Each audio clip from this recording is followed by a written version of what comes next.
ይልቀዋል።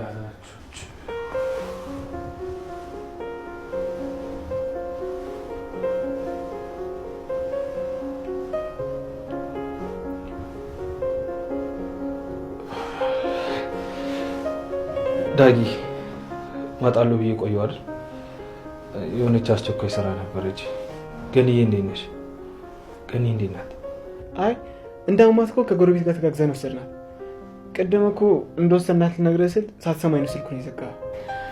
በቃ ዳጊዬ እኔ ልሂድ። ስለ ቢኒያም አዲስ ነገር ካለ ደውዬ እጠይቅሃለሁ። አንተም ደውለህ ንገረኝ። ቻው። እኔ ስመጣ ነው እንደምትሄጂው? ይሄን ያለውበት ምንጨቅሽ? አይጨንቀኝም፣ ግን ደግሞ አንተ የተገኘበት ቦታ ላይ መገኘት አልፈልግም። ምክንያቱም አንተ ያለህበት ቦታ እንደተገኘው ባሌ ካወቀ ይደብረዋል። እኔ ደግሞ እሱ እንዲደብረው አልፈልግም። በቃ ገንዬ እግዚአብሔር ይማርሽ። ደግሞ በእኔ ጉዳይ ምንም እንዳትጨነቂ። የቢኒ ጉዳይ ተፈቶ አንቺም ሲቻልሽ መጥቼ እናወራበታለን።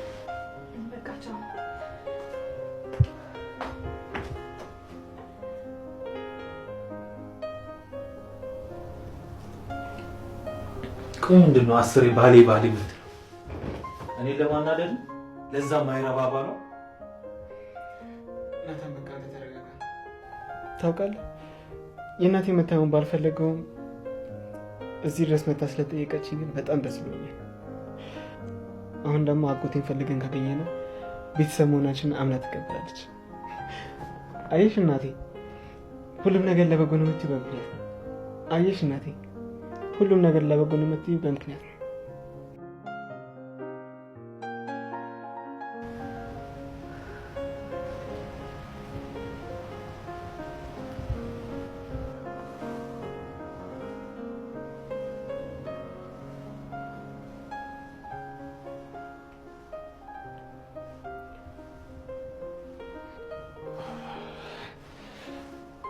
ዳጊ ማጣለው ብዬ ቆየሁ አይደል? የሆነች አስቸኳይ ስራ ነበረች። ገንዬ እንዴት ነሽ? ገንዬ እንዴት ናት? አሁንም ይወደኛል። እኔ እንደምናፍቀው ሁሉ እሱም ይናፍቀኛል። ዛሬ ደግሞ ቶሎ ፈጥኜ ባልወጣ ኖሮ ነገሮች ሁሉ ተበላሽተው ነበር። ስንት ቀን ወደ እሱ ለመሄድ አስቤ ከዛ ደግሞ በሬን ቆልፌ እንደቀረው ቢያውቅ ኖሮ ምን ያህል በፍቅሩ እየተሰቃየው እንደሆነ ቢያውቅ ኖሮ በጣም ነበር ደስ የሚለኝ። አይ ለነገሩ ይሄ ማወቅ የለበትም። እሱ ካወቀ ሁሉም ነገር ነው የሚበላሸው።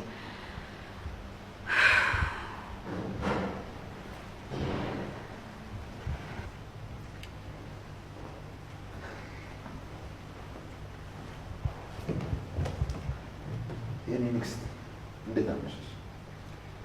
ደህና ነኝ። እኔ እኮ ዛሬ እስር ቤት የምታደር ነበር የመሰለኝ።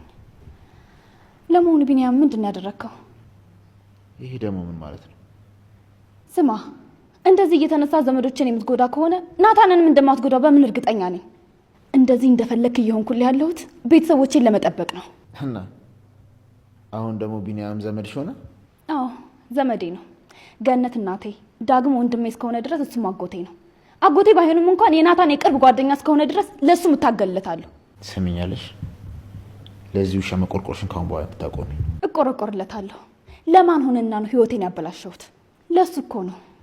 አሁንም ቢኒያምን ካሰርክበት የማትለቀው ከሆነ የማታውቃትና የፍራታን ሆንብሃለሁ።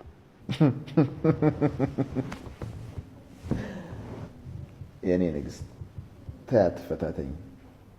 በመጀመሪያ ቢኒያምን ያላሳሰርኩትም፣ ሲቀጥል ይሙት በህይወት ነው የማውቀው ነገር የለም። ብቻ እኔም ፖሊሶቹን በየፊናችን እየፈለግነው ነው። ምንም ሳይሆን ወደ ቤቱ ይመለስ ይሻላል። ካልሆነ ግን ለአንተም ለእኔም ጦር አይሆንም።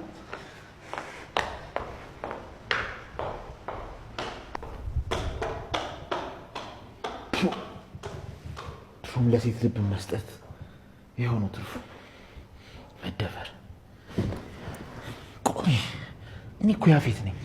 እንዴት ነው በአንድ ሴት እንደዚህ ልደፈር የቻልኩት? ይበል ያፌት፣ እንዲህ እንድትጫወትብህ የፈቀድክላት ራስህ ነህ። በተለይ ከዚህ በኋላ አንድ ነገር ባደርግ ገበኔን ሁሉ ለሰው ነው አውጥታ የምትሰጥብኝ።